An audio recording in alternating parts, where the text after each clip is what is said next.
you just have fingers crossed at this point in time, each and every week. And I feel like we've been on here a couple different times and thought we were going to play, and we didn't. But very proud of how our guys have responded. Always tough news to tell a staff and a group of players that you put in a lot of work, but you're not going to get rewarded with an opportunity, and feels like a loss in a lot of ways.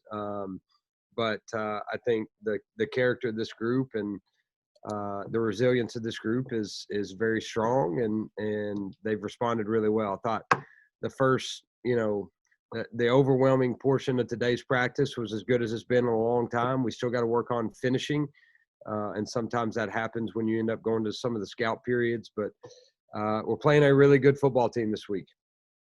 And it's, a top 15 defense nationally, a big play offense with a quarterback that can sling the ball all over the place, some really dynamic weapons at wideout.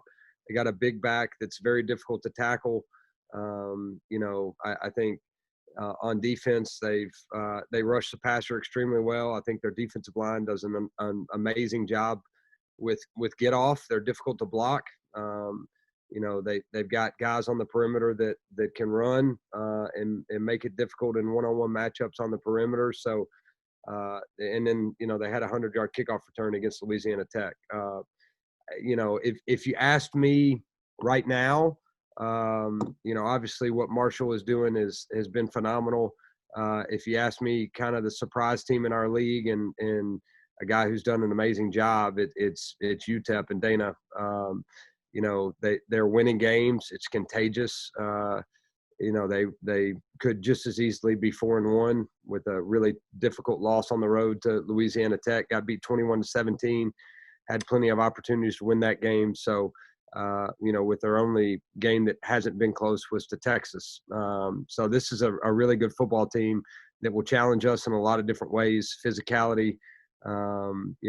He's reloaded his roster on the defensive side of the ball. I think they've got 15 of their 22 deep that are junior college transfers. So they've got really good talent over there. And again, a big play offense and dynamic on special teams. So a very difficult task for us. I feel like I'd kind of used up my bag of tricks, golf and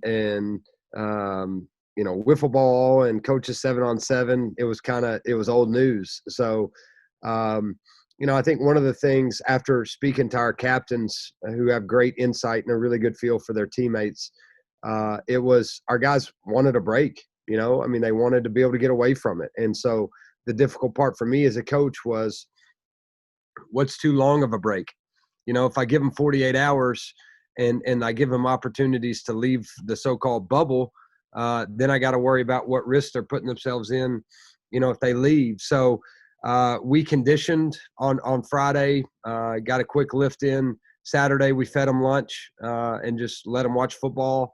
And then Sunday they got testing. So we had something for them each day, but we thought it was important for them to get away and not, we thought about a freshman scrimmage and a young guy developmental scrimmage. We didn't do that. We wanted them to get away from it. And they've, again, they were great yesterday. They were really good today. So I don't know if you ever know if that was the right way to handle it or not until you go play a game. But so far, they've responded very well. You go through the whole week prepping, and you put so much into it, expecting to go out there and perform how you want to after a good week of practice and try to keep this ball rolling. It just kind of takes the air out of you a little bit. Friday, we were able to come out here, get a good run in, keep our bodies in shape.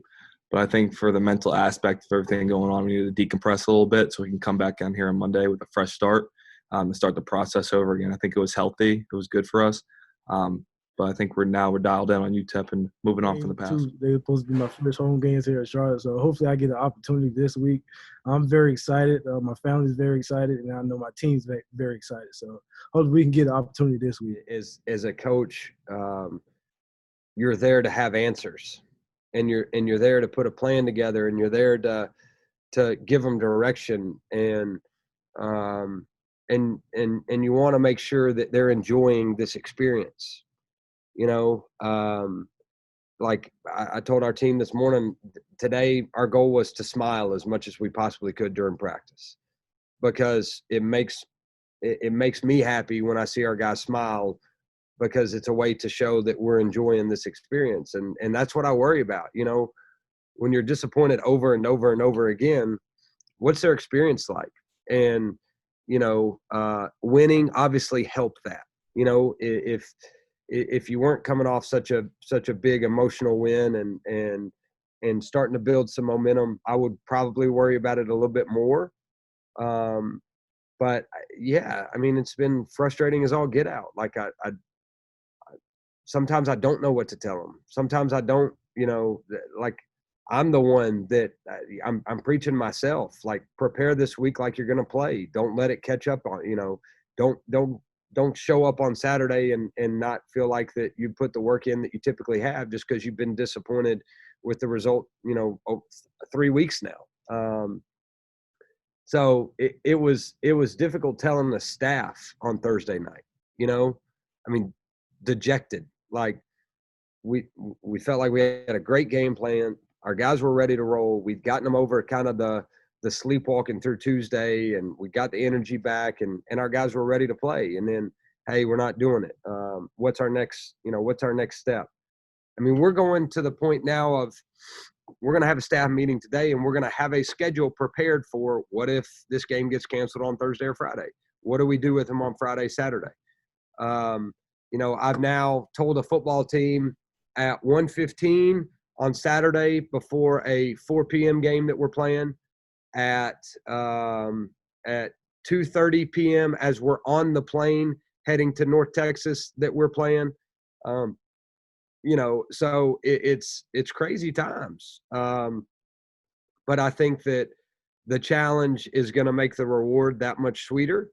And the positivity aspect of what we do and the morale of our building is that much more important. And it's up to me to make sure I create that. So as frustrated as I am, I know I need to put my big boy's shoes on and say, look, they're looking at me, and how I respond is how they're going to respond. And so I picked this, I chose this, I knew what I was getting myself into. And now it's time for me to stop moping about it and go out and compete and challenge our players and motivate our players and enjoy their success whenever it does happen, whether it's in practice or whether it's in a game.